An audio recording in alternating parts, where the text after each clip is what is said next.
Exam miss होते होते रह गए। को पता होना चाहिए ये इसमें अलग पर्क्स होते हैं और गलती मैंने यही कर दी। If you are someone who is going to give IELTS, और यहाँ पे एक पॉइंट नोट करने जैसा, हम में से एक क्या करता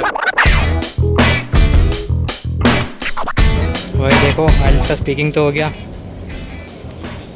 तो वापस चलते हैं। वेट ये टेस्ट देने से पहले आपको कुछ और चीज़ें करनी पड़ती है। यू नो व्हाट, मेरी ये एग्ज़ाम मिस होते होते रह गई थी, not because of my mistake but from their side. If you are one of those who is going to give IELTS, so don't let this happen with you what happened with me. Ram ji, मेरा नाम है दर्पण दीवानी। IELTS is English proficiency test and people attempt this test when they are willing to move overseas. So basically इसमें 4 module होते हैं, listening, reading, writing and speaking as well.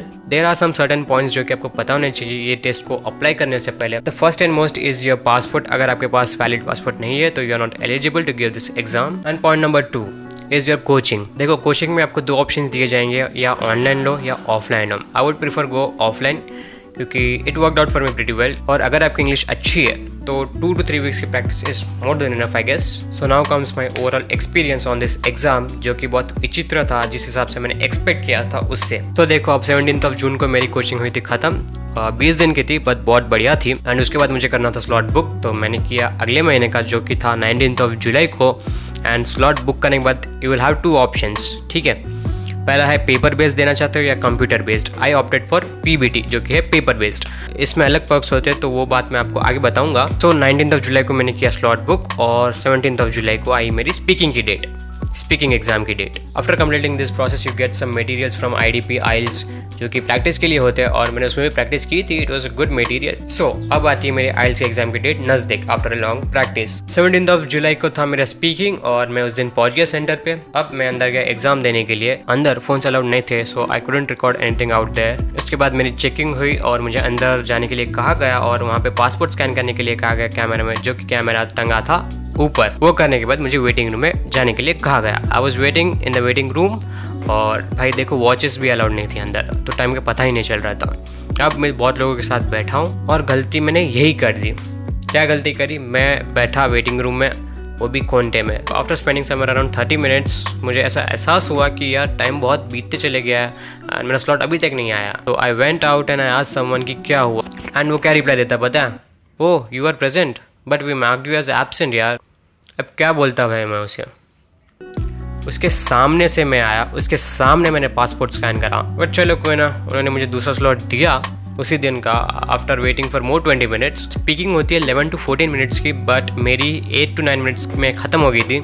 And there I made 2 good friends. और ये बात आप note कीजिएगा, आगे मैं आपको बताऊँगा क्या हुआ था मेरे साथ। उसके बाद मैं चले गया। अब आता 19 जुलाई जो कि थी मेरी लिसनिंग, राइटिंग एंड रीडिंग का test. And the reporting time which was given to me was 11:15 जो कि मुझे मेल आया था और मैं 11 o'clock को वहाँ पे पहुँच गया था सेंटर पर। सेंटर तो नहीं था पर it was a function hall, वहाँ पे ऑर्गेनाइज करा। वो चीज़ मुझे समझ नहीं आया ऐसा क्यों। और यहाँ पे एक पॉइंट नोट करने जैसा जो मुझे नहीं पता था, and I will let you know. मैं पहुँच गया था 11 o'clock को और मुझे लगा कि 11:15 को एग्ज़ाम स्टार्ट होगा और 1:45 को एंड हो जाएगा, but I was totally wrong. The exam started at 1 and ended at 3:30। अब 11:15 को मुझे 4th फ्लोर पे जाने के लिए कहा गया। आई वॉज देयर, मैं गया। As soon as I entered the hall मुझे वो आदमी दिख गया जो कि मेरे साथ स्पीकिंग के स्लॉट के टाइम में भी था। Then he waved at me and I waved at him. मैं उसके बाजू में जाकर बैठ गया। उसके 15-20 मिनट बाद और एक आदमी आता जो कि था हमारा तीसरा दोस्त। वो आया, उसने हमें देखा, हमारे साथ बैठ गया। अब एवरीथिंग वॉज गोइंग ओके, तो मैंने कहा जी ठीक है, माहौल अच्छा हो गया। अब 1 o'clock को हमें कहा गया कि आप 5th फ्लोर पे जाओ, वहाँ पे लाइन लगाकर खड़ो। अब सब लोग जा रहे थे, हम लोग भी गए, हम 3 साथ में थे and we were standing in between of the line. अब भाई वो 2 लोग बहुत तगड़े थे मेरे से, और सही में बहुत तगड़े थे। हम में से एक क्या करता आपको पता है? वो गया आगे लाइन में खड़ गया फर्स्ट प्लेस पे। मैं उसे देख रहा हूँ, वो पीछे मुड़ के हम दोनों को देख रहा है। मुझे थोड़ा अजीब लगा भाई, but then he is like भाई आ जाओ। कोई भी उससे पंगा लेने के मूड में था नहीं, तो किसी ने कुछ बोला भी नहीं।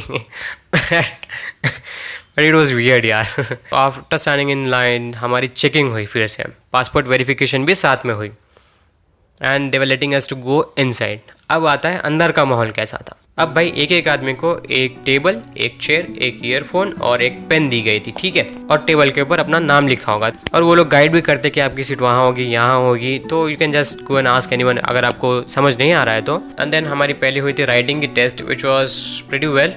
मुझे उसमें टाइम की कमी नहीं हुई। एंड उसके बाद थी लिजनिंग में आधा घंटा आपको पूरा फोकस रहना पड़ता है। उसमें बात ऐसी नज़र हटी, दुर्घटना घटी। और उसके बाद थी रीडिंग में मुझे थोड़ा प्रॉब्लम हुआ, although I attempted everything there. If you are someone who is going to give IELTS और आप मुझसे सलाह मांगते हो तो मैं आपको बताऊंगा आप रीडिंग को ज़्यादा प्रायोरिटी दीजिए, because that's little tougher than remaining 3। And that's it, exam हो गया, हम बाहर निकले। सो द कंक्लूजन इज़, अगर आपको कुछ समझ नहीं आ रहा है वहाँ पे सेंटर पे, तो you can go and approach people, ask them. अब देखो मेरा स्पीकिंग का मिस होते रह गया, अगर मैं इसको ना बोलता तो शायद क्या पता मुझे एग्ज़ाम देने ही ना मिलता वो। So now let's talk about the perk. मैंने आपको कहा था अगर आप पीबीटी लेते हो तो उसमें आपको एक एडवांटेज होती है, and that advantage is in listening.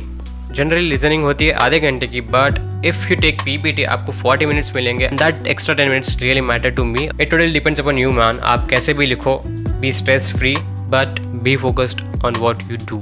So yeah that's it for the video.